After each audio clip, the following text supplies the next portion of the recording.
Setelah mengalami kecelakaan 6 bulan yang lalu, aku tidak bisa jalan dan harus duduk di kursi roda.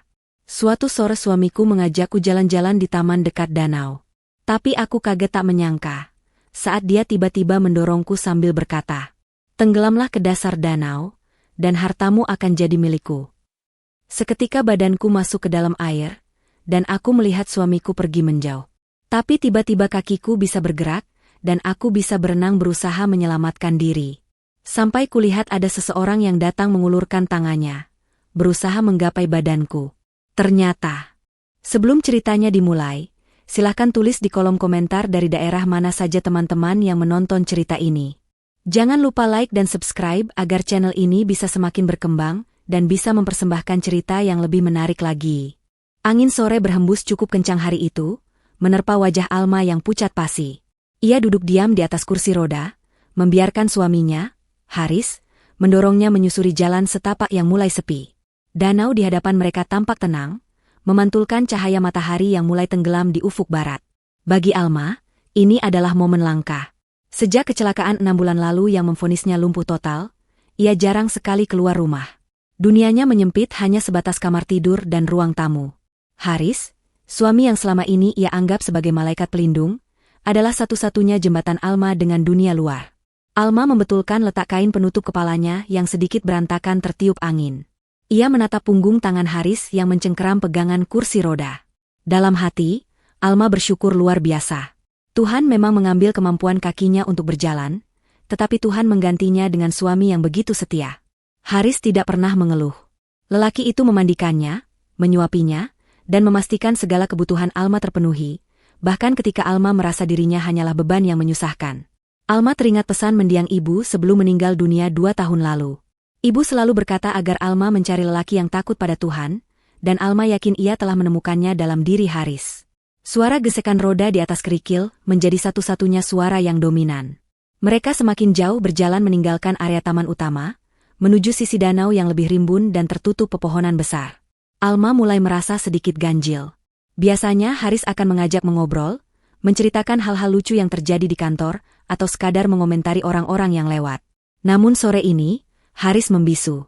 Wajahnya tegang dan matanya menatap lurus ke depan dengan tatapan kosong yang sulit diartikan. Alma memberanikan diri untuk bertanya dengan suara pelan. Ia bertanya apakah Haris lelah, atau sedang ada masalah di pekerjaan. Haris menghentikan langkahnya tepat di bibir tebing rendah yang langsung berbatasan dengan air danau yang dalam. Haris tidak langsung menjawab. Ia berjalan memutar ke hadapan Alma, lalu berlutut mensejajarkan tingginya dengan kursi roda. Alma melihat senyum tipis di wajah suaminya, namun senyum itu tidak mencapai matanya. Mata itu dingin, sedingin air danau di belakang mereka. Haris memegang kedua tangan Alma yang lemah. Ia mulai berbicara dengan nada yang sangat rendah. Haris berkata bahwa 6 bulan ini terasa seperti 60 tahun baginya. Alma terenyuh, mengira Haris sedang mengungkapkan rasa lelahnya merawat orang sakit. Alma hendak meminta maaf karena telah merepotkan, namun kata-kata itu tertahan di tenggorokan saat Haris melanjutkan kalimatnya. Haris berkata bahwa ia muak. Ia muak harus berpura-pura menjadi suami yang baik. Ia muak harus membersihkan kotoran Alma. Ia muak harus menunggu Alma mati secara alami agar bisa menguasai seluruh harta peninggalan ibu. Jantung Alma seakan berhenti berdetak. Ia mencoba mencerna kata-kata itu. Otaknya menolak percaya. Ia berpikir mungkin Haris sedang bercanda atau sedang sangat stres. Namun, cengkeraman tangan Haris di tangannya semakin kuat hingga terasa sakit. Haris mendekatkan wajahnya ke telinga Alma dan berbisik dengan nada yang membuat bulu kuduk Alma meremang. Haris berkata bahwa ia butuh uang Alma untuk memulai hidup baru yang mewah, bukan hidup sebagai perawat orang cacat. Haris menjelaskan bahwa kecelakaan 6 bulan lalu yang membuat Alma lumpuh bukanlah takdir semata, melainkan awal dari rencananya yang gagal. Air mata mulai menggenang di pelupuk mata Alma. Ia ingin berteriak, ingin memaki, tapi suaranya tercekat. Tubuhnya gemetar hebat, bukan karena dingin, melainkan karena ketakutan yang melumpuhkan akal sehatnya. Ternyata selama ini ia tidur di samping serigala berbulu domba. Segala perhatian, suapan makan, dan senyuman Haris hanyalah sandiwara untuk menutupi niat busuknya. Alma menyadari kebodohannya yang telah mengabaikan firasat-firasat kecil selama ini. Haris berdiri tegak. Ia melepaskan rem kursi roda Alma dengan gerakan cepat. Alma membelalakan matanya, memohon dengan tatapan nanar agar Haris tidak melakukan hal gila. Tapi Haris sudah kehilangan hati nuraninya. Tanpa ragu sedikitpun, Haris mendorong kursi roda itu sekuat tenaga ke arah danau. Alma merasakan tubuhnya melayang sesaat, sebuah sensasi tanpa bobot yang mengerikan, sebelum akhirnya permukaan air yang dingin menghantam tubuhnya dengan keras. Bunyi deburan air memecah keheningan sore itu. Tubuh Alma beserta kursi rodanya tenggelam dengan cepat ke dalam air yang gelap. Rasa dingin yang menusuk tulang langsung menyergap sekujur tubuhnya. Kain bajunya yang basah menjadi pemberat yang menariknya semakin dalam ke dasar danau. Alma menahan napas sekuat tenaga, paru-parunya mulai terasa terbakar meminta oksigen. Ia melihat ke atas, melihat bias cahaya matahari yang semakin meredup, dan bayangan samar Haris yang berdiri di tepian, menatapnya tenggelam tanpa rasa penyesalan. Di ambang kematian itu, sesuatu yang ajaib terjadi.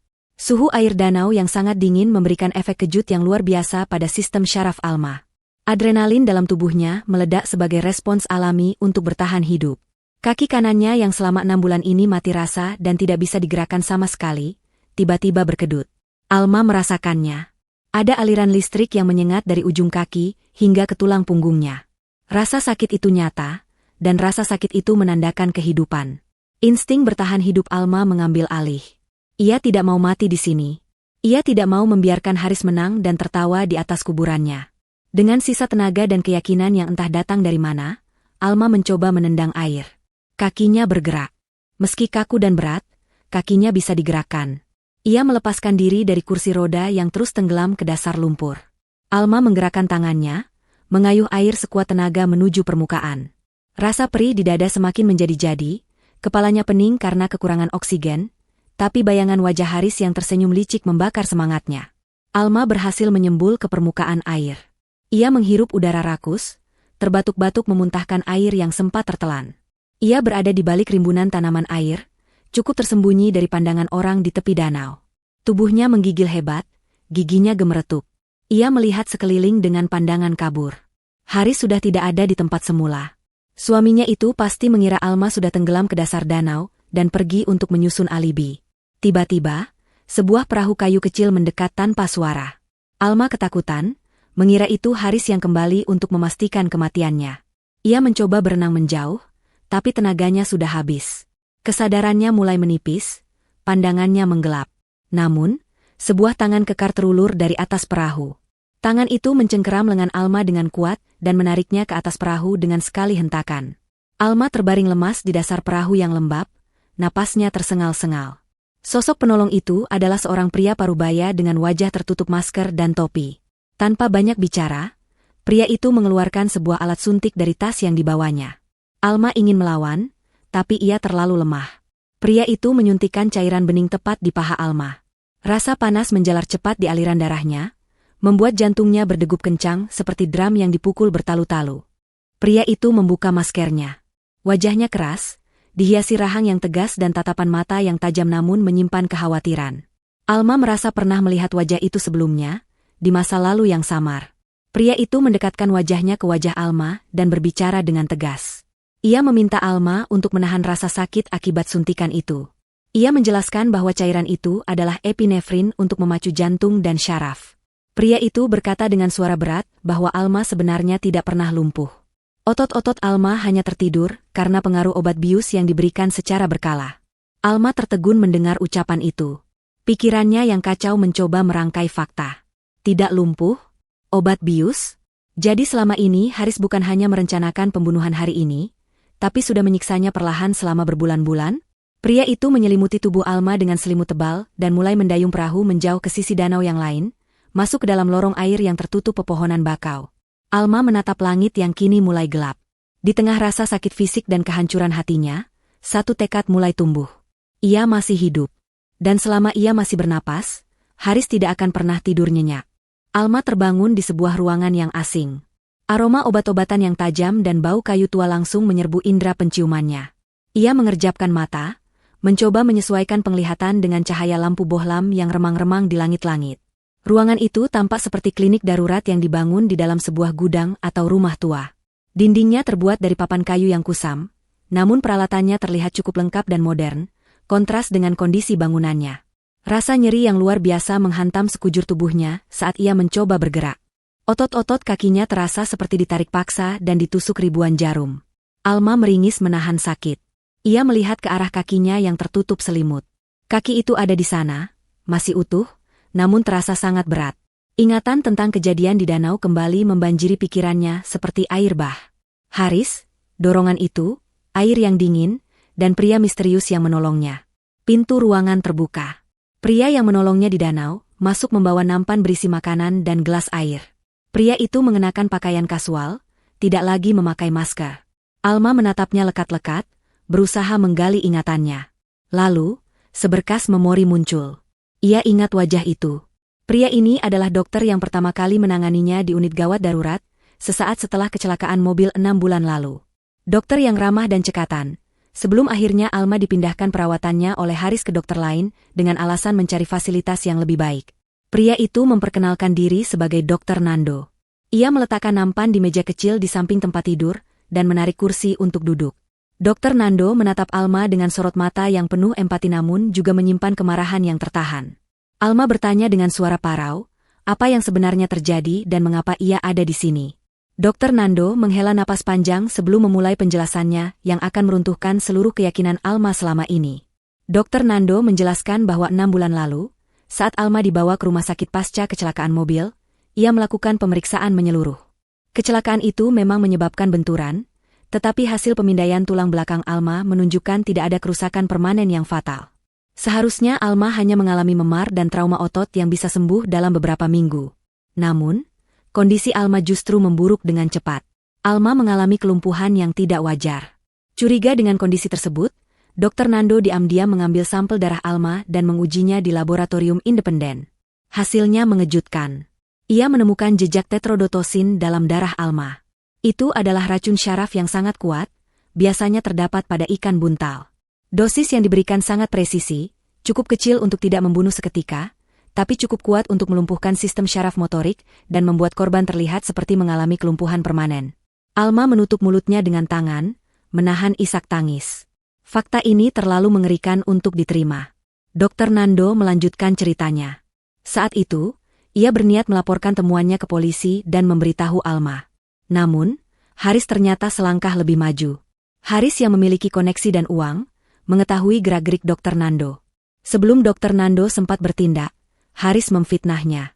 Haris merekayasa bukti seolah-olah Dr. Nando melakukan malpraktik terhadap pasien lain dan menyuap manajemen rumah sakit untuk memecatnya. Tidak hanya itu, izin praktik Dr. Nando pun dicabut, menghancurkan karir cemerlang yang dibangunnya bertahun-tahun. Dr. Nando menatap Alma lekat-lekat. Ia mengatakan bahwa ia merasa gagal melindungi pasiennya. Setelah dipecat, ia hidup dalam bayang-bayang, bersembunyi sambil terus memantau kondisi Alma dari jauh. Ia tahu Haris terus memberikan racun itu setiap hari. Alma teringat, minuman herbal, pahit yang setiap pagi dan malam dipaksa minum oleh Haris. Haris selalu bilang itu adalah suplemen mahal untuk kesehatan tulangnya. Ternyata, itu adalah racun yang memenjaranya dalam tubuhnya sendiri. Kebencian Alma pada Haris kini berubah menjadi bara api yang menyala-nyala. Dr. Nando kemudian menunjukkan sebuah layar monitor yang terhubung dengan alat pendeteksi jantung yang masih terpasang di tubuh Alma. Ia menunjuk grafik yang bergerak stabil. Ia menjelaskan bahwa insiden di danau tadi, meski mengerikan, sebenarnya adalah berkah terselubung. Saat Alma tenggelam, ia meminum banyak air danau dan memuntahkan isi perutnya. Proses itu secara alami membilas sebagian besar racun yang baru saja diminumnya. Ditambah dengan suntikan epinefrin dan adrenalin alami tubuh, sistem syaraf Alma yang tertidur kini dipaksa bangun. Namun, Dr. Nando memperingatkan bahwa perjuangan belum selesai. Racun itu sudah mengendap lama di tubuh Alma. Butuh waktu untuk membersihkannya secara total. Dr. Nando berkata bahwa Alma harus tetap bersembunyi di tempat ini. Bagi dunia luar, Alma sudah mati tenggelam di dasar danau. Dan itu adalah keuntungan terbesar mereka. Haris akan lengah karena merasa rencananya berhasil. Saat itulah mereka akan menyusun rencana balasan. Alma bertanya berapa lama waktu yang dibutuhkan sampai ia bisa berjalan normal kembali.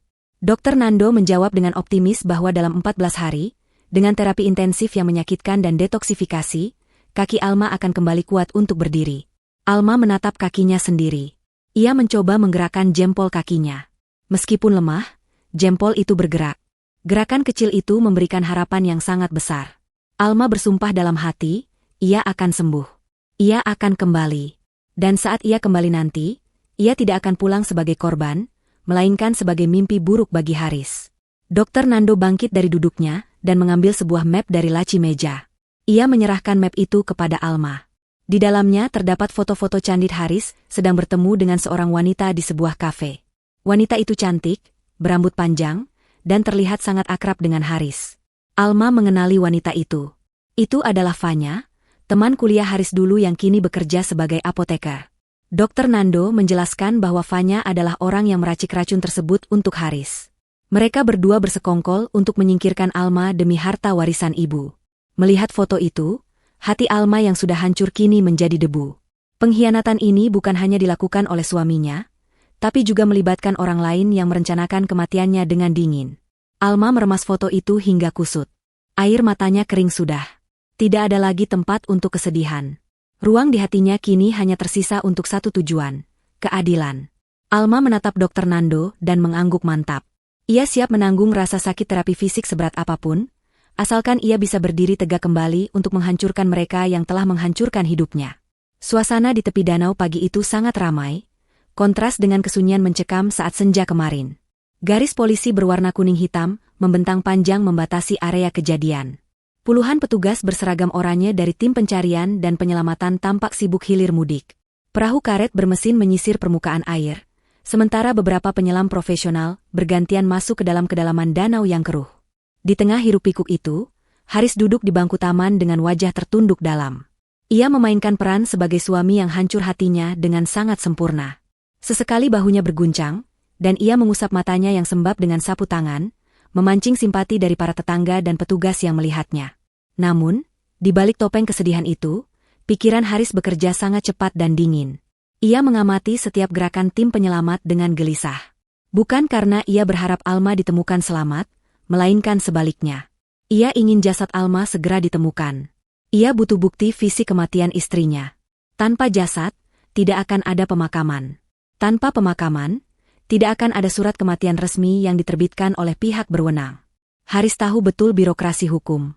Jika Alma hanya dinyatakan hilang, status hukumnya akan menggantung selama bertahun-tahun sebelum bisa dinyatakan meninggal dunia secara perdata. Hal itu adalah bencana besar bagi rencana keuangannya yang sudah disusun rapi. Seorang komandan polisi menghampiri Haris dengan wajah prihatin namun tegas. Ia menyampaikan kabar yang paling tidak ingin didengar oleh Haris. Setelah menyisir area radius 1 km selama 12 jam terakhir, tim penyelamat belum menemukan tanda-tanda keberadaan Alma maupun kursi rodanya. Danau itu memang terkenal memiliki dasar yang berlumpur tebal dan arus bawah yang tidak terduga, yang mungkin menyeret benda apapun ke tempat yang jauh dari titik jatuh. Polisi itu meminta Haris untuk bersabar dan berdoa, seraya mengatakan bahwa pencarian akan diperluas namun peluang menemukan korban dalam kondisi utuh semakin menipis seiring berjalannya waktu. Haris mengangguk lemah, berpura-pura pasrah. Namun begitu polisi itu pergi, rahang Haris mengeras. Ia bangkit dan berjalan menuju mobilnya, membanting pintu dengan kasar begitu masuk ke dalam kabin.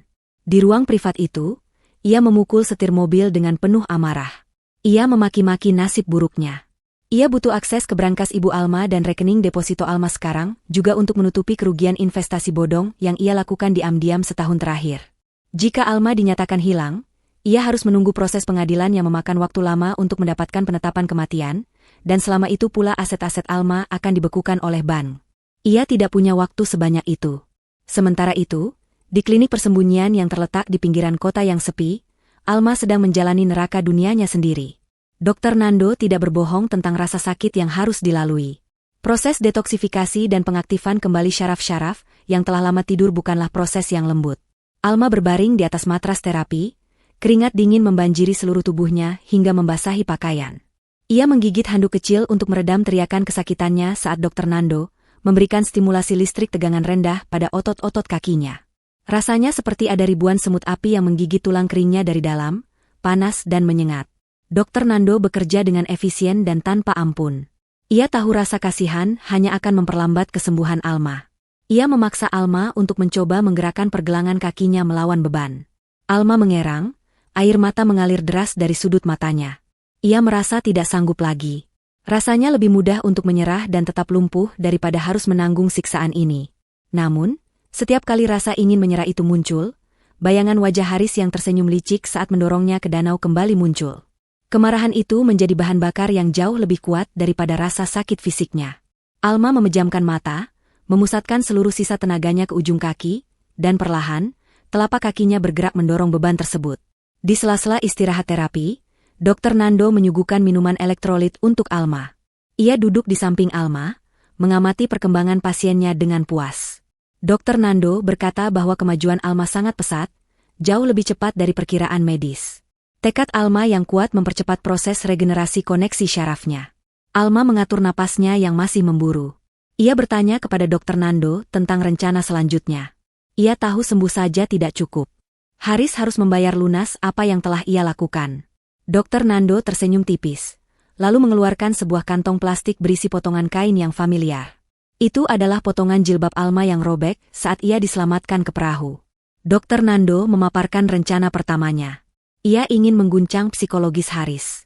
Mereka tidak bisa langsung menyerang secara fisik atau hukum, karena Haris masih memiliki kekuasaan dan citra baik di masyarakat. Mereka harus menghancurkan Haris dari dalam, membuatnya paranoid dan melakukan kesalahan sendiri. Dr. Nando mengambil jarum suntik steril dan meminta izin pada Alma untuk mengambil sedikit darahnya. Alma mengulurkan lengannya tanpa ragu. Dengan darah segar Alma, Dr. Nando menuliskan 2 kata di atas kain jilbab yang robek itu. Tulisan itu berwarna merah pekat, berantakan, seolah ditulis oleh seseorang yang sedang sekarat dalam keputusasaan. Haris Pemul. Malam harinya, Dr. Nando menyelinap ke area danau yang sudah sepi dari penjagaan ketat. Dengan hati-hati agar tidak meninggalkan jejak kaki atau sidik jari, ia mengaitkan kain berisi pesan darah itu pada akar pohon besar yang menjorok ke air, tepat di dekat lokasi jatuhnya Alma. Tempat itu cukup tersembunyi namun pasti akan ditemukan jika polisi melakukan penyisiran ulang keesokan harinya. Kain itu akan menjadi bom waktu bagi Haris. Pesan itu tidak hanya akan mengarahkan kecurigaan polisi, tetapi juga akan menghantui Haris dengan pertanyaan mengerikan. Apakah Alma sempat selamat, menulis pesan itu, lalu meninggal? Atau apakah ada orang lain yang tahu? Keesokan paginya, bom waktu itu meledak. Seorang petugas polisi yang sedang menyisir semak-semak menemukan kain tersebut. Penemuan itu langsung mengubah atmosfer pencarian. Kain itu segera dimasukkan ke dalam kantong bukti dan dibawa ke laboratorium forensik. Ketika Haris dipanggil oleh polisi untuk mengidentifikasi barang bukti tersebut, wajahnya memucat seketika. Ia mengenali motif jilbab itu. Itu adalah jilbab yang dipakai Alma terakhir kali. Namun, tulisan darah di atasnya membuat lutut Haris lemas. Ia menatap tulisan, Haris pembunuh, itu dengan mata terbelalak. Jantungnya berdegup kencang, seolah suara detaknya bisa didengar oleh seluruh petugas di ruangan itu. Polisi mulai menatap Haris dengan tatapan berbeda. Simpati yang kemarin mereka tunjukkan kini berganti dengan sorot mata curiga dan menyelidik. Komandan polisi bertanya dengan nada interrogatif, apakah Haris memiliki penjelasan mengenai pesan tersebut. Haris berusaha keras mengendalikan dirinya. Ia berdalih dengan suara bergetar, bahwa mungkin itu ulah orang iseng yang ingin memfitnahnya di tengah musibah ini. Ia bersikeras bahwa ia dan istrinya saling mencintai, dan tidak ada alasan baginya untuk menyakiti Alma. Namun, benih keraguan telah tertanam. Haris pulang dari kantor polisi dengan keringat dingin membasahi punggungnya. Ia merasa diawasi. Bayangan Alma yang tenggelam kini tidak lagi terasa seperti kemenangan, melainkan awal dari teror yang tak berujung. Kondisi psikologis Haris merosot tajam dalam beberapa hari setelah penemuan kain berdarah itu. Ia menjadi paranoid. Setiap kali teleponnya berdering, ia tersentak kaget. Takut itu panggilan dari polisi yang membawa surat penangkapan. Ia mulai membentak asisten rumah tangganya karena hal-hal sepele, dan membatalkan semua pertemuan bisnisnya. Ia mengurung diri di rumah mewah yang kini terasa seperti penjara besar yang sunyi. Haris mencoba meyakinkan dirinya bahwa Alma sudah mati. Tidak mungkin Alma selamat dari danau sedalam itu dengan kondisi lumpuh. Tulisan darah itu pasti rekayasa musuh bisnisnya, atau sekadar kebetulan yang sial. Sementara itu, di klinik persembunyian, Alma mulai melatih langkah pertamanya. Dengan berpegangan pada palang besi sejajar, ia menyeret kakinya yang masih terasa berat. Setiap langkah adalah perjuangan melawan gravitasi dan rasa sakit, tapi Alma tidak berhenti. Dr. Nando melatihnya cara berjalan yang efisien untuk menyembunyikan kepincangannya yang masih tersisa. Selain latihan fisik, mereka juga mulai menyusun tahap kedua dari rencana balas dendam mereka. Alma memberitahu Dr. Nando bahwa Haris memiliki kebiasaan rutin meminum obat sakit kepala migrain setiap malam karena stres pekerjaan. Obat itu disimpan di laci meja kerjanya yang terkunci, namun Alma tahu di mana kunci cadangannya disembunyikan. Dr. Nando meracik obat khusus di laboratorium mini miliknya. Ia menggunakan keahlian farmakologinya untuk membuat pil yang bentuk, warna, dan ukurannya persis sama dengan obat migrain milik Haris. Namun, isinya bukanlah pereda nyeri, melainkan campuran senyawa psikotropika dosis rendah yang memiliki efek samping spesifik, meningkatkan kecemasan, memicu paranoia, dan menimbulkan halusinasi visual serta auditori ringan. Obat ini tidak mematikan, tetapi cukup untuk membuat orang yang meminumnya mempertanyakan kewarasannya sendiri. Malam itu, hujan turun deras disertai petir yang menyambar-nyambar, menciptakan suasana yang sempurna untuk penyusupan. Haris sedang keluar sebentar untuk membeli makanan, karena ia tidak percaya lagi pada masakan pembantunya, takut diracun. Ini adalah celah waktu yang sempit namun berharga. Alma, mengenakan jas hujan hitam besar dan masker, diantar oleh Dr. Nando hingga ke gerbang belakang rumahnya sendiri. Alma tahu titik buta dari kamera CCTV yang dipasang Haris, karena dulu ia yang mengatur posisinya. Dengan langkah yang masih sedikit tertatih namun pasti, Alma menyelinap masuk melalui pintu dapur yang kodenya belum diganti oleh Haris.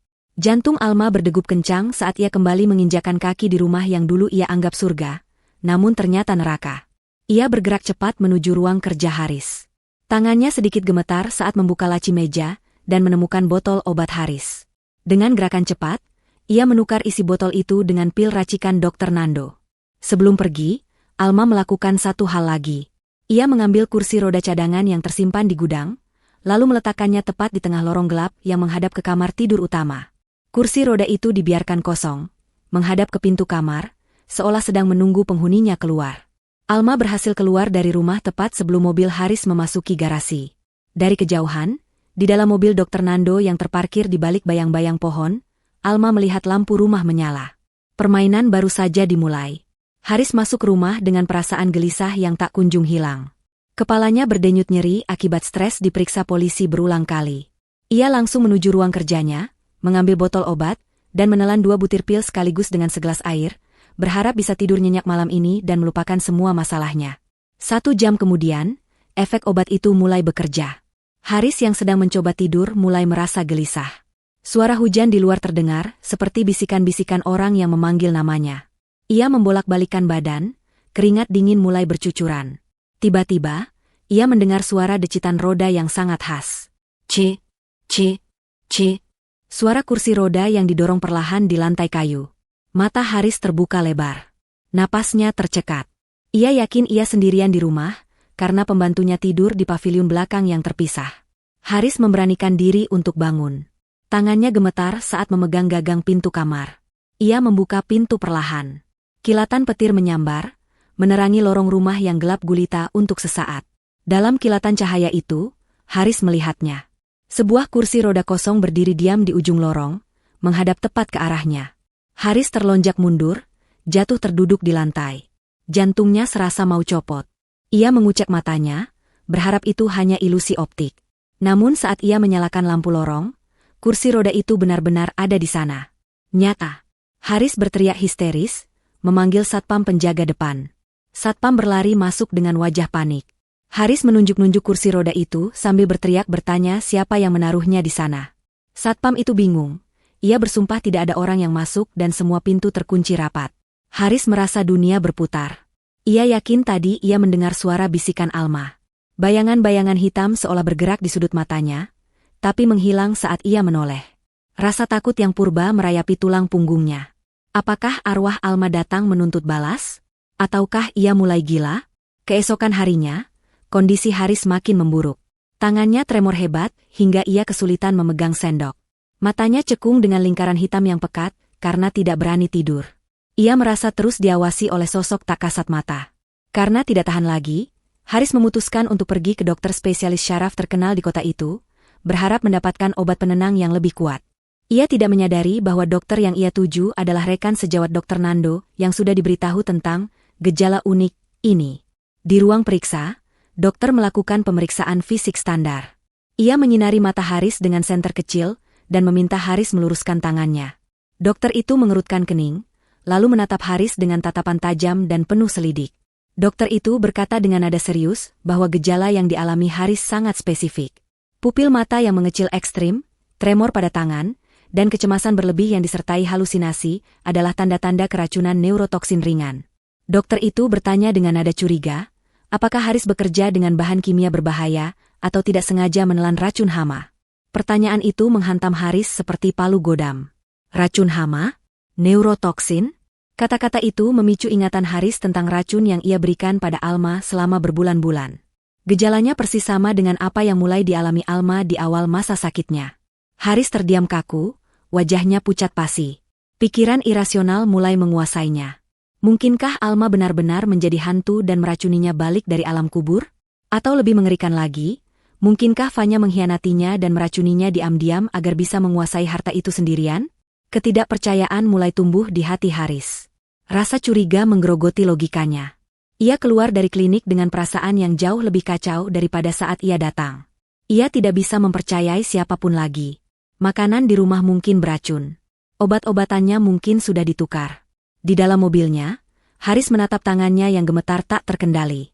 Ia merasa terperangkap dalam jaring laba-laba yang ia rajut sendiri. Dan di suatu tempat di luar sana, Alma dan Dr. Nando tersenyum melihat kehancuran mental musuh mereka yang mulai runtuh perlahan, bata demi bata. Aroma obat-obatan kimia yang menyengat di dalam apotek biasanya membuat Fanya merasa tenang dan berkuasa. Namun hari ini aroma itu justru membuatnya mual karena kecemasan yang berlebihan. Fanya berdiri di balik meja kasir dengan wajah tegang. Matanya terus-menerus melirik ke arah pintu kaca depan yang menghadap ke jalan raya. Sejak berita hilangnya Alma menjadi topik hangat di media lokal, Fanya merasa diawasi. Beberapa kali ia melihat mobil patroli polisi melambat saat melewati apotek tempatnya bekerja. Ia mencoba meyakinkan dirinya sendiri bahwa itu hanya prosedur rutin, tetapi hati kecilnya berteriak bahwa lingkaran hukum sedang menyempit di sekitar lehernya. Fanya bukan wanita bodoh. Sebagai apoteker lulusan terbaik, ia tahu persis risiko meracik senyawa berbahaya tanpa resep resmi. Namun, cinta buta dan janji manis Haris telah menyeretnya ke dalam lubang hitam ini. Haris menjanjikan kehidupan mewah, pernikahan yang sah, dan kebebasan finansial begitu Alma disingkirkan secara perlahan. Rencana awalnya terlihat sempurna. Racun dosis rendah yang tidak terdeteksi, kematian yang terlihat alami karena penyakit, dan warisan yang jatuh ke tangan Haris. Tetapi insiden di danau itu mengubah segalanya. Alma tidak mati karena sakit di tempat tidur seperti rencana awal, melainkan hilang tenggelam yang memicu penyelidikan polisi besar-besaran. Pintu apotek terbuka kasar, lonceng di atas pintu berbunyi nyaring membuat Fanya terlonjak kaget. Haris masuk dengan langkah terburu-buru. Penampilannya sangat kacau, jauh dari sosok pria rapi dan metroseksual yang dulu membuat Fanya jatuh hati. Kemejanya kusut, wajahnya dipenuhi keringat dingin, dan matanya liar bergerak ke sana kemari. Fanya segera memberi isyarat kepada asisten apotekernya untuk menjaga depan, lalu menarik Haris masuk ke ruang peracikan obat di bagian belakang yang tertutup dan kedap suara. Begitu pintu tertutup, Haris langsung mencengkeram bahu Fanya dengan kasar. Napasnya memburu, berbau kopi basi dan rokok. Haris menuduh Fanya dengan suara mendesis penuh amarah. Ia bertanya apakah Fanya yang menaruh kursi roda hantu di rumahnya. Ia bertanya apakah Fanya yang menukar obat sakit kepalanya dengan racun. Fanya bingung dan ketakutan melihat perilaku Haris yang paranoid. Ia mencoba melepaskan cengkeraman Haris, bersumpah demi Tuhan bahwa ia tidak melakukan apapun selain menunggu kabar dari Haris. Fanya justru balik bertanya mengapa Haris tidak menghubunginya selama 3 hari terakhir. Haris tertawa sinis, tawa yang terdengar gila di telinga Fanya. Haris berkata bahwa ia tidak bisa percaya pada siapapun lagi. Ia menceritakan diagnosis Dr. Syaraf yang mengatakan dirinya keracunan neurotoksin. Haris menatap Fanya dengan tatapan menuduh, yakin bahwa Fanya ingin membunuhnya untuk menghilangkan jejak dan menguasai uang yang pernah Haris transfer ke rekening Fanya. Pertengkaran hebat pun pecah. Suara mereka meninggi. Fanya yang merasa dikhianati mulai menangis dan berteriak bahwa semua ide racun itu adalah permintaan Haris. Fanya mengingatkan bahwa ia masih menyimpan bukti chat dan log pemesanan bahan kimia ilegal itu. Tanpa mereka sadari, di seberang jalan, di dalam sebuah mobil SUV dengan kaca film yang sangat gelap, sepasang mata sedang mengamati dan merekam semuanya. Alma duduk di kursi penumpang depan, memegang alat penyadap suara canggih yang diarahkan ke dinding kaca apotek. Getaran suara dari pertengkaran di dalam ruangan itu tertangkap oleh sensor laser, dan diterjemahkan menjadi audio yang jernih di headphone yang dipakai Alma. Alma mendengarkan setiap kata, setiap tuduhan, dan setiap pengakuan dosa yang keluar dari mulut suami dan selingkuhannya itu. Hati Alma tidak lagi terasa sakit mendengar perselingkuhan itu. Rasa cemburu itu sudah mati, digantikan oleh kepuasan dingin melihat kedua pengkhianat itu saling menerkam satu sama lain. Dr. Nando yang duduk di kursi pengemudi menatap Alma, bertanya apakah bukti rekaman ini sudah cukup untuk ke polisi. Alma menggeleng pelan. Ia berkata belum saatnya. Memasukkan mereka ke penjara sekarang terlalu mudah. Alma ingin mereka merasakan ketakutan yang mencekam, rasa tidak aman, dan keputusasaan yang sama seperti yang ia rasakan saat lumpuh di kursi roda. Alma ingin menghancurkan mental mereka sebelum menghancurkan hidup mereka. Kembali ke dalam apotek, pertengkaran mencapai puncaknya saat Haris melontarkan ancaman yang fatal. Haris berkata dengan nada dingin bahwa jika polisi sampai mengendus keterlibatan mereka, ia akan memastikan Fanya yang menanggung semua kesalahannya. Haris akan bersaksi bahwa Fanya adalah wanita obsesif yang meracuni istri sahnya karena cemburu, dan Haris tidak tahu apa-apa. Haris merasa posisinya aman, karena ia tidak pernah menyentuh racun itu secara langsung. Fanyalah yang meraciknya. Mendengar itu, wajah Fanya pucat pasi.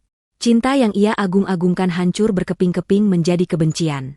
Haris keluar dari ruangan itu, membanting pintu, meninggalkan Fanya yang terduduk lemas di lantai sambil menangis terseduh-seduh. Malam harinya, teror untuk Fanya dimulai. Sebuah paket diantar oleh kurir ojek online ke apartemen Fanya. Paket itu terbungkus rapi dengan kertas kado bermotif bunga, seolah-olah hadiah dari pengagum rahasia. Dengan tangan gemetar sisa pertengkaran tadi siang, Fanya membuka kotak itu. Isinya membuat jantungnya berhenti berdetak sesaat. Di dalam kotak itu terdapat sebuah botol kaca kecil kosong, botol bekas tetrodotosin yang dulu ia berikan pada Haris. Di samping botol itu, ada selembar foto yang dicetak dengan kualitas tinggi. Foto itu memperlihatkan momen intim Fanya dan Haris di dalam mobil, diambil dari sudut yang mustahil kecuali ada orang yang mengintai mereka dari jarak sangat dekat. Di balik foto itu, terdapat tulisan tangan yang rapi dan tegas. Haris akan mengorbankanmu untuk menyelamatkan dirinya sendiri. Jadilah saksi kunci kami, atau kau akan membusuk di penjara bersamanya sebagai pembunuh berencana. Hubungi nomor ini jika ingin selamat. Di bawah pesan itu tertera sebuah nomor telepon yang tidak dikenal. Fanya melempar foto itu ke meja seolah benda itu terbakar. Tubuhnya menggigil hebat. Ia sadar, ada pihak ketiga yang tahu segalanya. Pihak ketiga ini memiliki bukti yang bisa menghancurkannya dalam sekejap. Fanya mondar-mandir di ruang tamunya yang sempit. Pikirannya berpacu antara loyalitas dan insting bertahan hidup. Kata-kata Haris tadi siang terngiang kembali, tentang bagaimana Haris akan menumbalkannya. Fanya menyadari bahwa ia hanyalah alat bagi Haris. Begitu alat itu rusak atau membahayakan, Haris akan membuangnya tanpa ragu. Rasa takut akan penjara dan rasa sakit hati dikhianati bercampur menjadi satu keputusan nekat. Dengan tangan gemetar, Fanya mengambil ponselnya. Ia mengetik nomor yang tertera di foto itu. Telepon tersambung. Di ujung sana, terdengar suara pria yang tenang dan berwibawa, suara Dr. Nando. Fanya bertanya dengan suara parau siapa orang ini. Dr. Nando hanya menjawab singkat, teman dari wanita yang kalian racuni. Seminggu telah berlalu sejak insiden di danau, dan kondisi keuangan Haris berada di ujung tanduk. Pembekuan aset yang dilakukan pihak bank karena status Alma yang hilang, benar-benar mencekik lehernya. Kreditur dari investasi bodong yang ia ikuti mulai menerornya, mengirim preman untuk menggedor gerbang rumahnya di malam hari. Haris terjepit dari segala sisi. Ia butuh uang tunai dalam jumlah besar, dan ia butuh cepat. Ia sudah mencoba menggadaikan sertifikat rumah, tetapi karena sertifikat itu atas nama Ibu Alma dan belum balik nama, prosesnya ditolak mentah-mentah. Haris merasa seperti tikus yang terperangkap dalam labirin yang terbakar. Di tengah keputusasaan itu, ponsel Haris berdering. Nomor tidak dikenal. Biasanya Haris tidak akan mengangkat, tetapi kali ini ia berharap itu adalah kabar baik tentang penemuan jasad Alma. Namun, suara di seberang sana bukanlah polisi, melainkan suara seorang pria yang memperkenalkan diri sebagai konsultan hukum Hadi Wijaya. Pria itu berbicara dengan nada profesional dan meyakinkan, mengklaim bahwa ia memiliki spesialisasi dalam mengurus kasus sengketa warisan yang macet karena masalah birokrasi, termasuk kasus orang hilang. Pak Hadi menjelaskan bahwa ia tahu masalah yang sedang dihadapi Haris. Ia menawarkan solusi jalur belakang untuk mencairkan sebagian dana deposito Ibu Alma yang tersimpan di bank swasta, tanpa perlu menunggu surat kematian resmi. Syaratnya sederhana, Haris harus menandatangani beberapa dokumen pengalihan kuasa dan memberikan komisi sebesar 30%. Bagi Haris yang serakah, potongan 30% itu sangat besar. Namun dalam kondisinya sekarang, itu adalah satu-satunya jalan keluar. Ketamakan dan ketakutan mengalahkan logika sehatnya. Haris menyetujui pertemuan itu tanpa berpikir panjang. Tempat pertemuan yang ditentukan oleh Pak Hadi cukup aneh. Bukan di kantor hukum di pusat kota, melainkan di sebuah gedung tua bekas klinik rehabilitasi jiwa di pinggiran kota yang sudah lama tutup. Pak Hadi beralasan bahwa pertemuan ini bersifat rahasia dan ilegal, sehingga harus dilakukan di tempat yang tidak terpantau CCTV publik atau saksi mata. Haris, yang sudah gelap mata karena butuh uang, menelan alasan itu mentah-mentah. Malam itu, Haris memacu mobilnya membelah kegelapan menuju lokasi. Gedung klinik tua itu berdiri angker di tengah lahan kosong yang ditumbuhi ilalang setinggi dada orang dewasa. Cat dindingnya sudah mengelupas, jendela-jendelanya gelap seperti mata yang buta, dan plang nama klinik itu sudah miring nyaris jatuh. Angin malam bersiul melewati lorong-lorong bangunan, menciptakan suara desingan yang menyeramkan. Haris merapatkan jaketnya, membawa tas berisi dokumen-dokumen identitas yang diminta. Ia menyalakan senter ponselnya dan melangkah masuk ke lobi utama yang penuh debu dan sarang laba-laba. Ponselnya bergetar. Sebuah pesan masuk dari Pak Hadi, naik ke lantai 2, ruang terapi nomor 4 di ujung lorong kanan. Saya sudah menunggu. Haris menelan ludah. Suasana tempat itu benar-benar membuatnya tidak nyaman. Bau apek, bau obat-obatan kadaluarsa, dan bau lembab bercampur menjadi satu aroma kematian yang menyesakkan dada. Namun, bayangan tumpukan uang tunai memaksanya terus melangkah menaiki tangga kayu yang berderit setiap kali dipijak. Lantai 2 jauh lebih gelap. Cahaya bulan hanya masuk samar-samar lewat ventilasi. Haris berjalan menyusuri lorong panjang. Jantungnya berdegup kencang seirama dengan langkah kakinya yang menggema. Ia sampai di depan pintu dengan tulisan pudar, ruang terapi 4. Pintunya sedikit terbuka. Dari celah pintu, tidak terlihat ada cahaya lampu. Haris mendorong pintu itu perlahan sambil memanggil nama Pak Hadi dengan suara ragu. Pintu terbuka lebar. Haris melangkah masuk. Tiba-tiba, klik. Sebuah lampu sorot yang sangat terang menyala tepat di tengah ruangan, menyilaukan mata Haris. Ia menutup wajahnya dengan lengan. Ketika matanya mulai beradaptasi dengan cahaya itu, pemandangan di hadapannya membuat darahnya membeku seketika. Di tengah lingkaran cahaya itu, tidak ada meja kerja ataupun pengacara. Yang ada hanyalah sebuah kursi roda kosong, jenis yang persis sama dengan milik Alma. Kursi roda itu berdiri tegak, seolah ada seseorang yang duduk di sana namun tak kasat mata. Namun, yang lebih mengerikan adalah apa yang ada di sekeliling kursi itu. Di lantai, tersusun ratusan botol kecil bekas obat. Botol-botol itu adalah botol, suplemen herbal, yang selama ini Haris berikan kepada Alma setiap hari. Ratusan botol itu disusun dengan sangat rapi dan presisi membentuk satu kata besar di lantai. Pendusta. Haris mundur selangkah, napasnya tercekat. Ini bukan pertemuan bisnis. Ini jebakan. Seseorang tahu rahasianya. Seseorang telah mengumpulkan semua botol racun yang selama ini Haris buang di tempat sampah terpisah untuk menghilangkan jejak. Bagaimana mungkin botol-botol itu ada di sini? Tiba-tiba, sebuah rekaman suara berputar dari pengeras suara yang tersembunyi di sudut ruangan yang gelap. Suara itu adalah suara Haris sendiri, rekaman percakapannya dengan Fanya di dalam mobil beberapa bulan lalu saat merencanakan dosis racun. Tenang saja, Fanya. Alma itu bodoh. Dia akan meminum apa saja yang kuberikan, karena dia pikir aku suaminya yang soleh. Suara tawa Haris dalam rekaman itu menggema di dinding-dinding ruangan kosong, terdengar begitu jahat dan mengerikan. Haris menutup telinganya, berteriak menyuruh suara itu berhenti. Ia merasa dipermainkan oleh kekuatan yang tidak bisa ia lawan. Ia berbalik badan dan berlari sekencang-kencangnya keluar dari ruangan itu. Ia menuruni tangga dengan panik, beberapa kali hampir terpeleset karena kakinya lemas. Ia tidak peduli lagi pada uang warisan, ia hanya ingin pergi dari tempat terkutuk itu. Ia berlari menuju mobilnya, tangannya gemetar hebat saat mencoba memasukkan kunci. Saat mesin mobil menyala dan lampu sorot mobil menerangi semak-semak di depan, Haris melihat sekilas bayangan seseorang berdiri diam menatapnya dari balik pohon besar. Sosok itu mengenakan busana panjang tertutup, berdiri tegak tanpa kursi roda. Namun sebelum Haris bisa memastikan siapa itu, ia sudah menginjak gas dalam-dalam, memacu mobilnya meninggalkan area klinik tua itu dengan kecepatan gila. Di balik pohon, Alma menurunkan tudung kepalanya.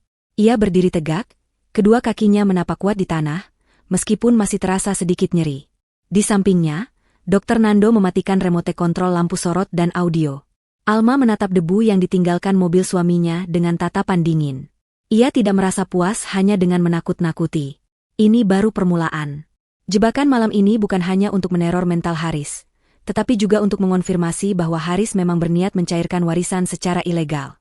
Rekaman pembicaraan telepon Haris dengan Pak Hadi, yang sebenarnya adalah Dr. Nando dengan alat pengubah suara, sudah tersimpan rapi sebagai bukti niat jahat dan penipuan terencana. Alma berbalik menatap Dr. Nando. Wajahnya yang diterpa cahaya bulan terlihat keras namun cantik dalam tekadnya. Ia berkata bahwa Haris sekarang sudah benar-benar terisolasi. Uangnya tidak ada, mentalnya hancur, dan ia merasa dikejar hantu. Sekarang saatnya untuk memberikan pukulan terakhir yang akan memaksanya membuka topeng di depan seluruh dunia. Alma meminta Dr. Nando menyiapkan tahap selanjutnya, kebangkitan. Alma siap untuk pulang ke rumah. Rumah mewah bercat putih itu tampak ramai malam ini. Namun bukan keramaian pesta yang penuh tawa, melainkan keramaian yang diselimuti suasana duka yang dibuat-buat. Haris menggelar acara pengajian 40 hari untuk mengenang hilangnya Alma. Tenda-tenda besar berwarna putih didirikan di halaman depan, menaungi ratusan kursi lipat yang diduduki oleh para tamu undangan. Haris sengaja mengundang tokoh-tokoh masyarakat, rekan bisnis, dan tetangga komplek elit itu untuk hadir. Tujuannya sangat jelas dan pragmatis, yaitu untuk memulihkan citranya yang mulai retak akibat desas-desus dan pemeriksaan polisi yang berulang kali. Haris ingin menunjukkan kepada dunia bahwa ia adalah suami yang berduka, suami yang kehilangan separuh jiwanya, dan suami yang paling menderita atas musibah ini. Haris berdiri di depan pintu utama menyambut para tamu yang datang silih berganti. Ia mengenakan baju koko berwarna putih bersih dan peci hitam, sebuah tampilan yang dirancang untuk memancarkan aura kesalehan dan ketabahan. Namun, bagi siapapun yang memperhatikan dengan jeli, wajah Haris tidak bisa menyembunyikan kebenaran. Lingkaran hitam di bawah matanya semakin pekat, kulitnya pucat dan kusam, serta tangannya yang disembunyikan di balik punggung terus-menerus gemetar. Senyum yang ia paksakan setiap kali bersalaman terasa kaku dan hampa. Di dalam kepalanya, suara-suara rekaman dari gedung klinik tua itu masih terus berdengung, meneriakkan kata pendusta berulang kali. Haris merasa setiap mata yang menatapnya sedang menelanjangi dosa-dosanya, seolah semua orang tahu apa yang telah ia lakukan. Acara dimulai dengan pembacaan ayat-ayat suci. Suara lantunan doa menggema ke seluruh penjuru ruangan melalui pengeras suara mahal. Haris duduk di barisan paling depan, menundukkan kepalanya dalam-dalam. Ia mencoba memejamkan mata, berharap doa-doa ini bisa mengusir hantu Alma yang menghantuinya setiap malam. Namun, semakin ia mencoba khusyuk, semakin ia merasa tercekik. Aroma bunga melati dan sedap malam yang dipasang di setiap sudut ruangan membuatnya mual. Bau itu mengingatkannya pada bau tanah kuburan, bau kematian yang seharusnya sudah menelan Alma namun gagal. Keringat dingin mulai menetes dari pelipisnya, membasahi kerah bajunya. Ia merasa seperti seorang penipu yang sedang diadili di rumahnya sendiri. Setelah sesi doa selesai, tiba giliran Haris untuk memberikan sambutan. Ia berjalan gontai menuju podium kecil yang disiapkan di depan. Mikrofon digenggamnya dengan tangan yang bergetar. Haris menarik napas panjang, mencoba mengumpulkan sisa-sisa kemampuan aktingnya. Ia mulai berbicara dengan suara yang sengaja dibuat parau dan menahan tangis. Ia bercerita tentang betapa sepinya rumah ini tanpa kehadiran Alma. Ia menceritakan kenangan-kenangan manis palsu tentang bagaimana ia merawat Alma dengan penuh kasih sayang selama sakit. Ia bahkan menyebut nama ibu Alma, mengatakan bahwa ia yakin Alma kini sudah tenang di sisi Sang Pencipta bersama ibunya. Beberapa ibu-ibu pengajian terlihat menyeka air mata mereka, tersentuh oleh drama yang dimainkan Haris. Haris merasa sedikit lega melihat reaksi itu. Rencananya berhasil. Simpati publik mulai kembali padanya. Namun, di tengah kalimat penutup pidatonya yang dramatis, tiba-tiba suasana berubah drastis. Angin kencang mendadak berhembus masuk melalui pintu depan yang terbuka lebar, mematikan lilin-lilin hias yang ada di meja tamu. Suara gemuruh halus terdengar dari arah gerbang. Semua kepala menoleh ke arah pintu masuk. Sebuah mobil sedan hitam mewah yang asing berhenti tepat di depan lobi rumah. Lampu sorot mobil itu membelah kegelapan malam, menyilaukan mata para tamu. Pintu mobil terbuka perlahan. Seorang pria turun terlebih dahulu. Itu adalah Dr. Nando yang mengenakan setelan jas formal, tampak gagah dan berwibawa. Dr. Nando berjalan memutar dan membukakan pintu penumpang belakang. Waktu seakan berhenti berputar bagi Haris. Jantungnya berhenti berdetak saat melihat sepasang kaki jenjang berbalut sepatu hak datar menapak turun ke aspal. Kaki itu menapak dengan kuat, mantap, dan penuh percaya diri. Bukan kaki orang lumpuh. Bukan kaki orang mati. Sosok wanita itu keluar sepenuhnya dari dalam mobil. Ia mengenakan gamis hitam berbahan bludru yang terlihat sangat elegan dan jilbab senada yang menutupi dada dengan rapi. Wajahnya bersih, segar, dan memancarkan cahaya kesehatan yang luar biasa. Kontras dengan wajah pucat mayat yang selama ini dibayangkan Haris. Itu Alma. Alma hidup. Alma berdiri tegak. Alma berjalan. Kekagetan melanda seluruh ruangan seperti gelombang tsunami. Bisik-bisik para tamu langsung meledak menjadi dengungan keras. Gelas-gelas minuman berdenting, karena tangan yang memegangnya gemetar kaget. Semua orang di sana tahu cerita bahwa Alma lumpuh total dan hilang tenggelam. Melihatnya kini berjalan masuk dengan langkah anggun tanpa bantuan kursi roda, adalah sebuah keajaiban atau tipuan mata yang sulit dipercaya. Alma berjalan melintasi karpet merah yang digelar di tengah ruangan, tatapannya lurus ke depan, tertuju tepat pada Haris yang masih mematung di atas podium. Haris merasa lututnya berubah menjadi jeli. Mikrofon di tangannya terlepas dan jatuh berdebum ke lantai, menghasilkan suara denging umpan balik yang menyakitkan telinga, namun Haris tidak mendengarnya. Telinganya berdenging oleh suara darahnya sendiri yang memompa kencang ke kepala. Ia ingin lari, ingin berteriak, ingin pingsan, tapi tubuhnya kaku seolah dipaku ke lantai. Otaknya berusaha keras mencari penjelasan logis. Apakah ini hantu? Apakah ini kembaran Alma? Tidak, tatapan mata itu adalah tatapan Alma. Tatapan istri yang dulu selalu menatapnya dengan cinta, namun kini menatapnya dengan sesuatu yang jauh lebih menakutkan, ketenangan yang mematikan. Alma terus melangkah mendekat, didampingi Dr. Nando yang berjalan satu langkah di belakangnya, seperti seorang pengawal setia. Para tamu secara otomatis menyingkir, memberikan jalan bagi sang nyonya rumah yang bangkit dari kematian. Alma sampai di depan podium. Ia tidak naik ke atas, melainkan berhenti tepat di hadapan Haris yang berdiri kaku. Tinggi mereka kini sejajar karena Haris sedikit membungkuk akibat ketakutan. Alma tersenyum. Senyum itu sangat manis, sangat lembut, namun bagi Haris, senyum itu lebih tajam daripada pisau belati manapun. Tanpa mengucapkan sepatah kata pun pada awalnya, Alma mengulurkan tangannya meraih tangan kanan Haris yang dingin dan berkeringat. Haris tersentak, ingin menarik tangannya, tapi ia sadar ratusan mata sedang menonton. Ia tidak bisa menolak. Alma memegang tangan suaminya, lalu dengan gerakan takzim seorang istri yang syolehah, ia menunduk dan mencium punggung tangan Haris. Pemandangan itu membuat para tamu terharu. Mereka berpikir ini adalah momen pertemuan suami istri yang mengharukan, sebuah adegan film romantis yang terjadi di dunia nyata. Mereka tidak tahu perang dingin yang sedang terjadi dalam sentuhan itu. Saat bibir Alma menyentuh kulit tangan Haris, Haris merasakan sesuatu yang membuatnya ingin menjerit kesakitan. Alma tidak sekadar memegang tangannya. Alma meremas jari jemari Haris dengan kekuatan penuh. Cengkeraman itu begitu kuat, begitu bertenaga, hingga tulang-tulang jari Haris terasa bergeser dan remuk. Itu adalah bukti fisik yang tak terbantahkan. Kekuatan itu menunjukkan bahwa Alma benar-benar sembuh. Otot-ototnya berfungsi sempurna, bahkan lebih kuat dari sebelumnya berkat latihan fisik brutal yang ia jalani. Haris meringis menahan sakit. Matanya melotot menatap Alma, tapi Alma tidak melepaskan cengkeramannya. Alma mengangkat wajahnya setelah mencium tangan itu. Ia mendekatkan wajahnya ke telinga Haris, seolah hendak memberikan pelukan rindu. Di depan kamera wartawan lokal dan mata para tamu, mereka terlihat berpelukan mesra. Alma melingkarkan lengannya di bahu Haris, menepuk-nepuk punggung suaminya dengan lembut. Namun, bibirnya bergerak membisikkan kalimat yang hanya bisa didengar oleh Haris seorang. Bisikan itu rendah, dingin, dan menusuk langsung ke jantung Haris. Alma berbisik bahwa ia sudah pulang. Ia bertanya mengapa tubuh Haris gemetar begitu hebat. Alma menyindir apakah Haris kecewa melihatnya masih bernapas dan berjalan. Bisikan itu diakhiri dengan peringatan bahwa permainan petak umpet sudah selesai, dan sekarang giliran Alma yang menjadi pemburu. Haris merasa seluruh darah di wajahnya terkuras habis. Ia ingin mendorong Alma menjauh, tapi pelukan Alma menguncinya dengan erat. Dr. Nando yang berdiri di samping mereka menatap Haris dengan tatapan penuh kemenangan, menyilangkan tangan di dada, memastikan Haris tidak melakukan gerakan bodoh. Alma kemudian melepaskan pelukannya dan berbalik menghadap para tamu. Ia mengambil mikrofon lain yang disodorkan oleh pembawa acara. Dengan suara yang jernih dan lantang, Alma menyapa semua orang. Ia meminta maaf karena telah membuat kegaduhan dan kekhawatiran.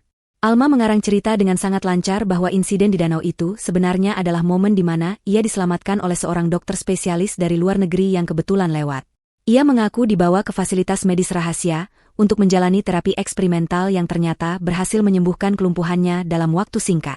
Karena prosedur medis yang ketat dan isolasi, ia tidak bisa menghubungi siapapun, termasuk suaminya tercinta. Para tamu bertepuk tangan riuh, bersorak memuji kebesaran Tuhan atas kesembuhan Alma. Tidak ada yang curiga. Cerita itu terdengar masuk akal bagi orang awam, apalagi didukung dengan kehadiran Dr. Nando yang terlihat sangat profesional. Haris hanya bisa berdiri di sana, mengangguk-angguk kaku seperti boneka rusak, dipaksa ikut tersenyum dalam sandiwara yang ia tidak ketahui naskahnya.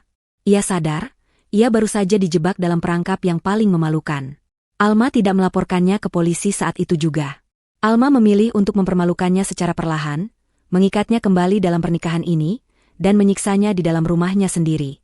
Malam itu, pesta duka cita Haris berubah menjadi pesta penyambutan Alma, dan bagi Haris, itu adalah awal dari neraka yang sesungguhnya. Jam dinding besar di ruang tengah menunjukkan pukul 11 malam. Tamu terakhir baru saja pulang 5 menit yang lalu. Suara mesin mobil yang menjauh perlahan menghilang, digantikan oleh keheningan yang berat dan mencekam di dalam rumah mewah itu. Asisten rumah tangga sudah diperintahkan Haris untuk pulang ke pavilion belakang, dan tidak keluar apapun yang terjadi. Kini, di ruang tamu yang luas dan dipenuhi sisa-sisa dekorasi pengajian, hanya tinggal mereka berdua. Haris dan Alma. Suami dan istri yang kini berdiri di dua sisi jurang kebencian yang tak terukur dalamnya. Haris berjalan cepat menuju pintu utama, membantingnya hingga tertutup rapat, lalu memutar kunci ganda dengan tangan yang masih gemetar sisa kejadian tadi. Ia berbalik badan, menatap Alma yang sedang duduk santai di sofa tunggal sambil menyesap teh hangat, seolah tidak terjadi apa-apa. Ketenangan Alma itu justru memicu ledakan di dalam kepala Haris. Topeng kesalehan dan kesabaran yang ia pakai selama berjam-jam di depan tamu, akhirnya hancur berkeping-keping. Wajah aslinya yang beringas, penuh ketakutan bercampur amarah, kini terlihat jelas. Urat-urat di lehernya menonjol, matanya merah menyala seperti orang yang kerasukan setan. Haris berteriak dengan suara parau, bertanya mengapa Alma tidak mati saja. Ia melempar peci hitamnya ke lantai dan menginjak-injaknya. Ia berjalan mondar-mandir seperti binatang buas yang terperangkap dalam sangkar, meracau tentang betapa dekatnya ia dengan kebebasan dan kekayaan itu. Haris merasa dipermainkan takdir. Ia sudah melakukan segalanya dengan rapi. Racun itu, skenario kecelakaan, akting di depan polisi, semuanya sempurna. Kenapa wanita lumpuh yang lemah ini bisa merusak segalanya? Haris menuding Alma, menuduhnya sebagai iblis yang bangkit dari kubur untuk menyengsarakan hidupnya. Alma meletakkan cangkir tehnya perlahan di atas meja kaca, tanpa menimbulkan suara denting sedikitpun. Ia menatap suaminya dengan tatapan datar, tanpa rasa takut, tanpa rasa cinta. Alma menjawab dengan tenang bahwa ia tidak mati karena Tuhan masih menyayanginya, dan ingin menunjukkan wajah asli Haris. Alma mulai membongkar satu persatu kartu asnya. Ia menyebut nama Fanya. Ia menyebut jenis racun tetrodotosin. Ia menyebutkan tanggal-tanggal di mana Haris memaksanya meminum obat herbal itu. Setiap fakta yang keluar dari mulut Alma adalah tamparan keras bagi Haris. Mendengar nama Fanya disebut, Haris terdiam sesaat. Wajahnya berubah dari merah pada menjadi pucat pasi. Ia menyadari bahwa pengkhianatan Fanya adalah penyebab kebocoran informasi ini. Haris merasa dikepung dari segala arah. Ia tidak punya jalan keluar lagi. Hartanya dibekukan, reputasinya hancur jika kebenaran ini terungkap, dan sekarang ia menghadapi istri yang tahu segalanya. Insting primitif Haris mengambil alih. Fight or flight. Dan karena ia tidak bisa lari dari rumahnya sendiri, ia memilih untuk bertarung. Pikiran gila merasuki kepalanya. Jika ia membunuh Alma sekarang, malam ini juga, mungkin ia masih punya kesempatan. Ia bisa mengarang cerita bahwa ada perampok masuk setelah pesta, atau Alma terpeleset dan jatuh dari tangga. Ya, Alma harus mati, kali ini untuk selamanya. Haris melihat sekeliling, mencari senjata. Matanya tertuju pada sebuah vas bunga keramik besar yang berat di atas meja konsol. Tanpa berpikir panjang, Haris menyambar vas itu. Ia membuang bunga-bunga di dalamnya ke lantai. Dengan vas seberat 3 kilogram di tangan kanannya, Haris menerjang ke arah Alma sambil berteriak seperti orang gila. Ia mengayunkan vas itu tinggi-tinggi, berniat menghantamkannya ke kepala Alma untuk mengakhiri mimpi buruk ini. Namun, Alma sudah mengantisipasi momen ini sejak detik pertama ia melangkah masuk rumah. Ia tidak bergerak panik. Saat Haris sudah dalam jarak serang, Alma bangkit dengan gerakan gesit yang sudah dilatih berulang kali oleh Dr. Nando. Ia tidak mundur, melainkan maju satu langkah menyamping untuk menghindari lintasan ayunan vas bunga. Vas itu menghantam sandaran sofa dengan suara keras, pecah berkeping-keping. Serpihan keramik berhamburan kemana-mana. Haris kehilangan keseimbangan akibat momentum pukulannya yang meleset. Sebelum Haris sempat memulihkan posisinya, Alma bertindak. Ia bukan lagi wanita lemah yang hanya bisa menangis di kursi roda. Alma menangkap pergelangan tangan Haris, memutarnya ke belakang punggung dengan teknik kuncian sendi yang menyakitkan. Haris menjerit, menjatuhkan sisa pecahan vas dari tangannya. Namun Alma belum selesai. Dengan jari-jarinya yang kuat, ia menekan titik syaraf di pangkal leher Haris, tepat di pertemuan otot bahu dan leher. Tekanan presisi itu mengirimkan sinyal kejut ke otak Haris, menyebabkan kelumpuhan sementara pada otot motoriknya. Lutut Haris lemas seketika. Tubuhnya ambruk ke lantai karpet. Ia mencoba bangkit, tapi tubuhnya tidak mau menuruti perintah otaknya. Ia hanya bisa menggeliat di lantai, menatap Alma dengan pandangan tidak percaya. Istrinya yang dulu lembut dan penurut kini berdiri menjulang di atasnya seperti raksasa. Alma merapikan jilbabnya yang sedikit miring, napasnya teratur, tidak ada tanda-tanda kepanikan di wajahnya. Ia menatap Haris yang tak berdaya dengan tatapan iba sekaligus jijik. Tiba-tiba, suara sirene polisi terdengar meraung-raung dari kejauhan, semakin lama semakin dekat, hingga akhirnya berhenti tepat di depan pagar rumah. Haris membelalakan matanya. Bagaimana polisi bisa tahu? Ia baru saja menyerang Alma beberapa detik yang lalu. Pintu depan yang tadi dikunci Haris didobrak paksa dari luar dengan sekali hantam. Daun pintu terbuka lebar, menampilkan sosok Dr. Nando yang berdiri di depan, diikuti oleh satu regu polisi bersenjata lengkap. Dr. Nando tidak langsung menangkap Haris. Ia justru berjalan tenang menuju rak buku besar yang ada di sudut ruang tamu, tepat di belakang posisi Haris menyerang tadi. Dr. Nando menggeser sebuah buku tebal, memperlihatkan sebuah ponsel pintar yang disembunyikan di sana dengan kamera menghadap ke seluruh ruangan. Ponsel itu menyala, menampilkan antarmuka aplikasi media sosial yang sedang melakukan siaran langsung atau live streaming. Haris menatap layar ponsel itu dengan horor. Di sudut layar, terlihat angka penonton yang mencapai ribuan orang. Kolom komentar bergerak sangat cepat, berisi hujatan, sumpah serapah, dan keterkejutan netizen yang baru saja menyaksikan secara real-time percobaan pembunuhan yang dilakukan seorang suami kepada istrinya. Alma telah merencanakan ini semua. Ia tahu Haris akan menyerangnya begitu tamu pulang. Ia sengaja memancing emosi Haris agar watak aslinya keluar. Dan sekarang, bukan hanya polisi yang menjadi saksi, tapi ribuan orang di dunia maya telah melihat betapa kejamnya Haris. Tidak ada alibi yang bisa menyelamatkannya lagi. Tidak ada cerita perampok atau kecelakaan yang bisa dikarang. Bukti visual itu abadi di internet. Polisi segera merangsek masuk, menyergap Haris yang masih terkapar lemas di lantai. Tangan Haris ditekuk ke belakang, borgol besi dipasang dengan bunyi klik yang dingin. Haris tidak melawan. Tenaganya sudah habis, mentalnya sudah hancur lebur. Ia diseret bangun oleh dua petugas polisi. Saat digiring keluar melewati Alma, Haris berhenti sejenak. Ia menatap istrinya, mencari sisa-sisa cinta atau belas kasihan di mata itu. Tapi yang ia temukan hanyalah dinding es yang kokoh. Alma menatap Haris lurus di mata. Ia tidak berteriak marah, tidak juga menangis. Dengan suara yang sangat tenang, ia mengucapkan kalimat perpisahan. Alma berkata bahwa harta yang begitu Haris inginkan kini aman selamanya dari tangan kotornya. Alma juga mengatakan bahwa Haris tidak perlu khawatir soal tempat tinggal, karena negara akan menyediakannya gratis seumur hidup di balik jeruji besi. Alma menyuruh Haris menikmati kesendirian yang akan datang, kesendirian panjang di mana ia akan punya banyak waktu untuk merenungi betapa bodohnya ia telah menyia-nyiakan istri yang tulus demi keserakahan yang fana. Haris digiring keluar menuju mobil patroli dengan sorotan lampu biru merah yang berputar-putar menyilaukan mata. Tetangga yang belum tidur keluar rumah, menonton dengan wajah kaget dan jijik. Haris menundukkan kepalanya dalam-dalam, menyembunyikan wajahnya dari dunia yang kini membencinya. Di ambang pintu, Alma berdiri berdampingan dengan Dr. Nando, menatap kepergian mobil polisi itu hingga hilang di tikungan jalan. Malam itu, perang panjang itu berakhir. Sang korban telah menjadi pemenang, dan sang pemangsa kini telah masuk ke dalam kandang yang ia buat sendiri. Ruang sidang pengadilan negeri pagi itu terasa sangat sesak dan pengap, seolah seluruh udara telah dihisap habis oleh ketegangan yang menggantung di langit-langit. Ratusan orang memadati kursi pengunjung, mulai dari wartawan dengan kamera yang siap membidik, kerabat jauh yang tiba-tiba muncul mengaku saudara, hingga masyarakat umum yang penasaran dengan akhir dari drama rumah tangga yang viral di media sosial ini. Suara dengungan kipas angin besar di sudut ruangan, kalah oleh bisik-bisik spekulasi yang berdengung, seperti sarang lebah yang terusik. Di kursi pesakitan, Haris duduk dengan mengenakan rompi tahanan berwarna oranye. Wajahnya yang dulu klimis dan sombong kini terlihat kusam, ditumbuhi brewok yang tidak terawat, dan matanya cekung menyiratkan kurang tidur yang kronis. Meski demikian, sisa-sisa keangkuhan masih terlihat dari cara duduknya yang tegak dan dagu yang diangkat tinggi, seolah ia masih percaya bisa lolos dari jerat hukum ini. Hakim ketua mengetuk palu 3 kali, suaranya menggema keras membungkam keriuhan ruangan. Sidang dengan agenda pembuktian dan mendengarkan keterangan saksi ahli ini adalah momen yang paling ditunggu.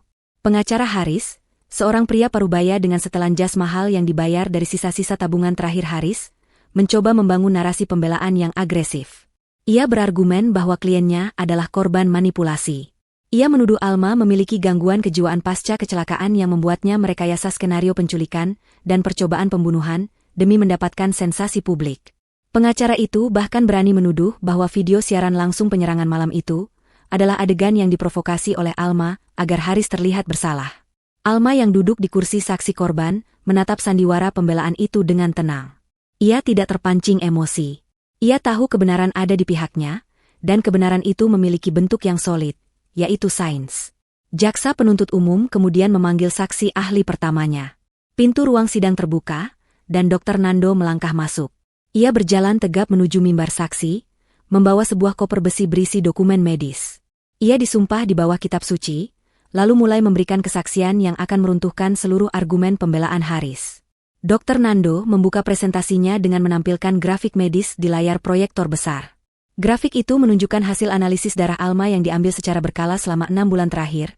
Sampel yang diam-diam diambil Dr. Nando, bahkan saat ia sudah dipecat, melalui bantuan perawat setia yang masih bekerja di rumah sakit lama. Dr. Nando menjelaskan dengan bahasa yang lugas namun ilmiah, tentang keberadaan tetrodotosin dalam sistem tubuh Alma.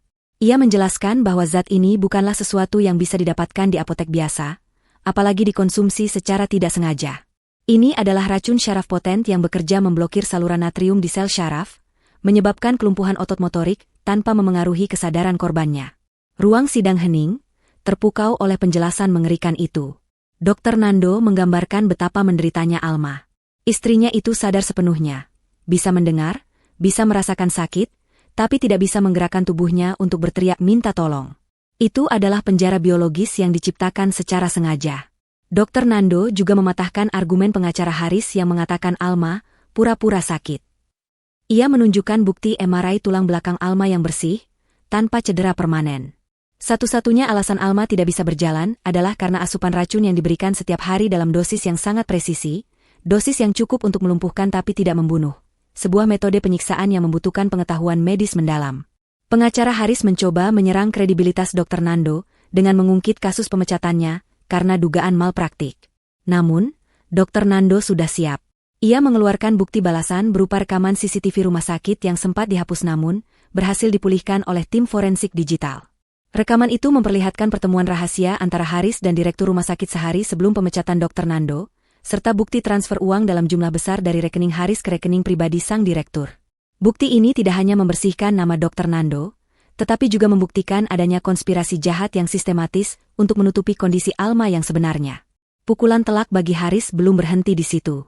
Jaksa kemudian memanggil saksi mahkota, seseorang yang selama ini bersembunyi di balik layar. Fanya. Pintu samping terbuka, dan wanita itu masuk dengan pengawalan ketat petugas. Fanya tidak berani menatap ke arah kursi terdakwa. Ia berjalan menunduk, wajahnya pucat dan matanya bengkak karena menangis. Melihat Fanya, Haris yang tadinya diam mulai gelisah. Ia mencoba berdiri dan berteriak memanggil nama Fanya, mencoba mengintimidasi, namun petugas keamanan segera menahannya kembali ke kursi. Fanya memberikan kesaksian yang menghancurkan. Sebagai justice kolaborator atau saksi pelaku yang bekerja sama, Fanya membongkar segalanya demi mendapatkan keringanan hukuman. Ia menceritakan awal mula perkenalannya dengan Haris, janji-janji manis pernikahan, hingga permintaan Haris untuk meracik obat tidur khusus yang ternyata adalah racun. Fanya menyerahkan bukti fisik berupa buku catatan laboratorium pribadinya yang mencatat tanggal dan jumlah dosis racun yang ia berikan kepada Haris. Tidak hanya itu, Fanya juga memutar rekaman suara percakapan telepon di mana Haris secara eksplisit memintanya menaikkan dosis saat Alma mulai menunjukkan tanda-tanda pemulihan kecil. Saya hanya meraciknya, Pak Hakim. Tapi Haris yang memaksanya masuk ke mulut istrinya setiap hari, ucap Fanya dengan suara bergetar di depan majelis hakim. Pengakuan itu membuat pengunjung sidang riuh rendah mencemooh Haris. Haris yang terpojok kehilangan kendali. Ia berdiri, menunjuk-nunjuk Fanya dan berteriak bahwa wanita itu pembohong, bahwa wanita itu yang menggoda dan menjebaknya. Namun teriakan Haris justru semakin memperburuk citranya. Ia terlihat seperti pria putus asa yang menyalahkan semua orang kecuali dirinya sendiri.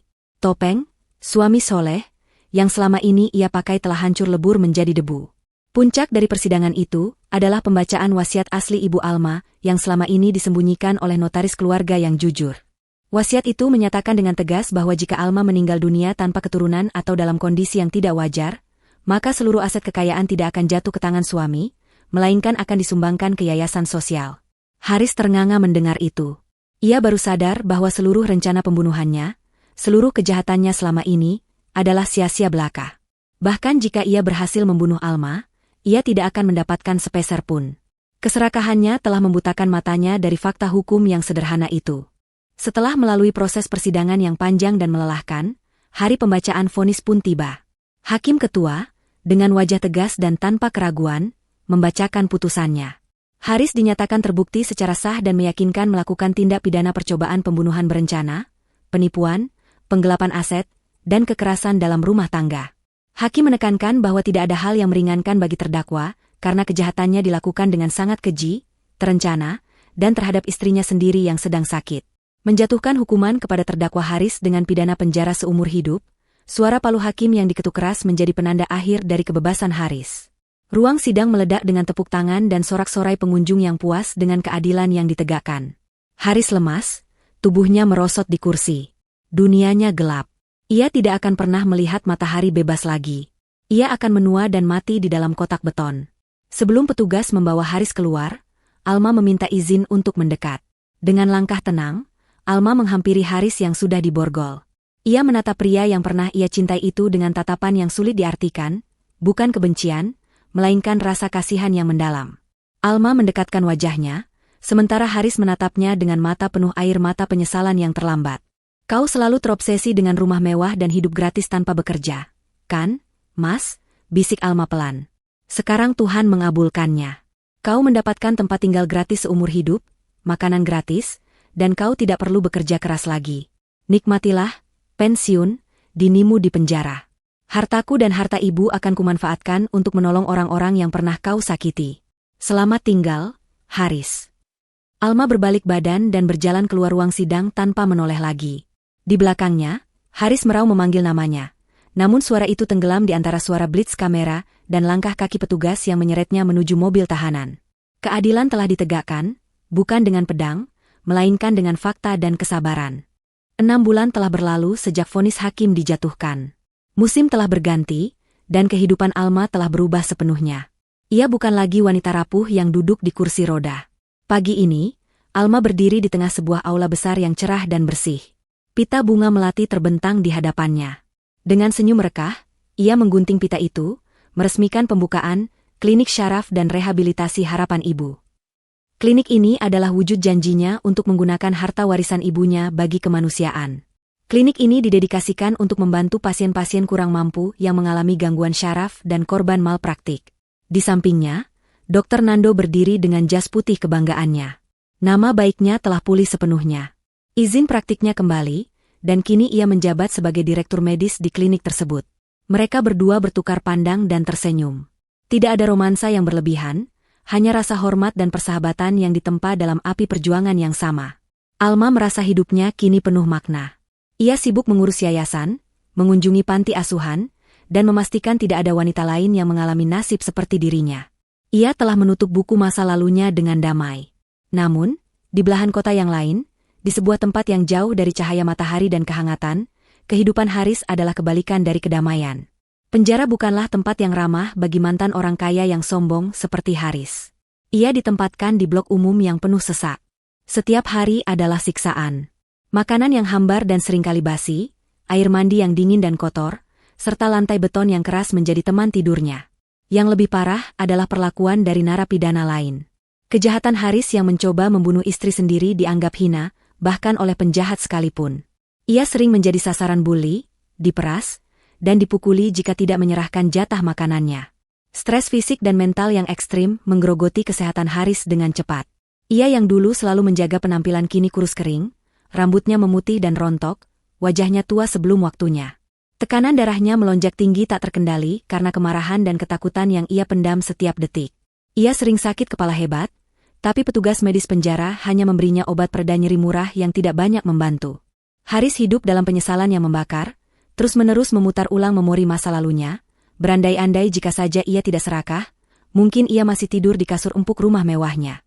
Suatu malam yang dingin, saat hujan badai melanda luar penjara, Haris sedang duduk di pojok selnya yang gelap, memeluk lutut menahan dingin.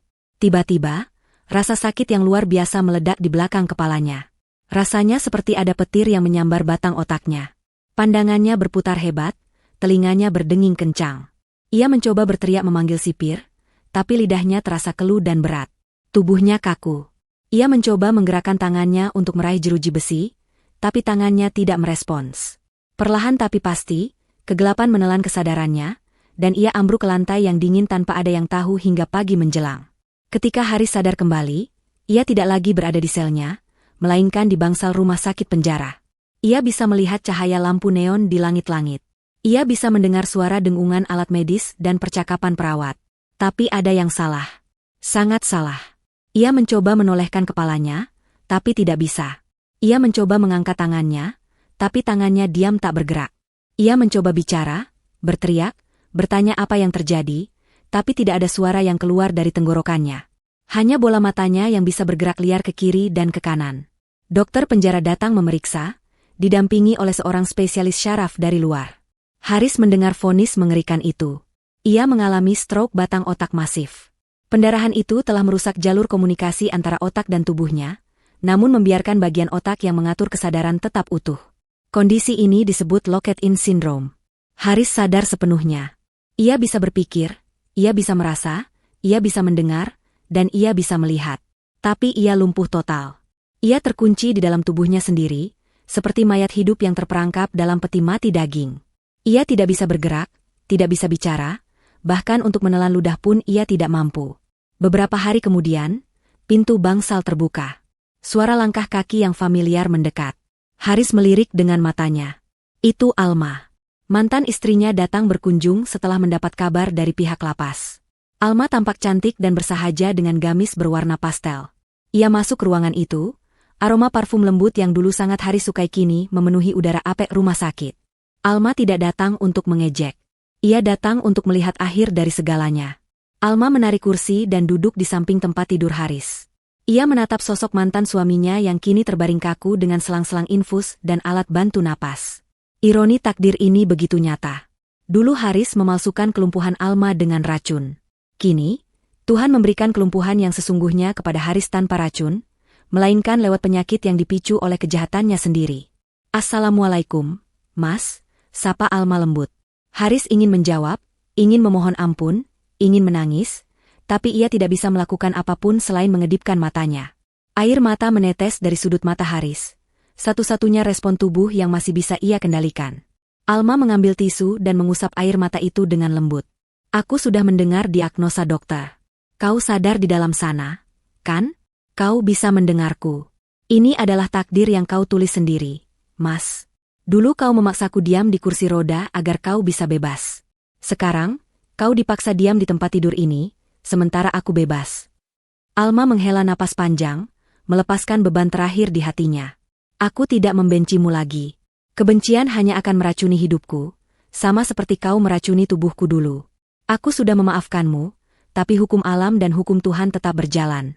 Kau sekarang memiliki waktu yang sangat panjang, mungkin berpuluh tahun, untuk merenung dalam diam. Tidak ada yang bisa kau sakiti lagi. Tidak ada kebohongan yang bisa kau ucapkan lagi. Hanya ada kau dan Tuhan di dalam keheningan itu." Alma berdiri, merapikan selimut Haris sejenak. "Aku akan memastikan biaya perawatan dasarmu di sini terpenuhi dari sisa uang yang dulu kau coba curi. Anggap itu sedekah terakhir dariku. Tapi aku tidak akan datang lagi. Hidupku harus terus berjalan, dan kau harus menjalani sisa hidupmu dalam penjara tubuhmu sendiri." Alma berbalik dan berjalan menuju pintu. Suara langkah kakinya yang tegas terdengar menjauh. Haris menatap punggung Alma yang semakin mengecil dan menghilang di balik pintu. Ia ingin berteriak, ingin memanggilnya kembali, ingin mengatakan betapa menyesalnya ia. Tapi tidak ada suara.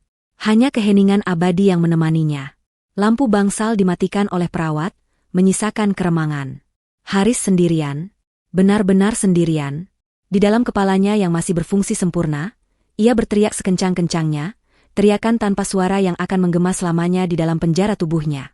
Karma telah datang bukan sebagai pembalasan dendam yang berapi-api, melainkan sebagai kesunyian yang dingin dan tak berujung. Dan di luar sana, Alma melangkah keluar dari gerbang penjara, menghirup udara bebas di bawah langit biru yang luas, siap menyambut masa depan yang cerah tanpa bayang-bayang masa lalu. Bayang-bayang masa lalu. Bayang-bayang masa lalu. Bayang-bayang masa lalu.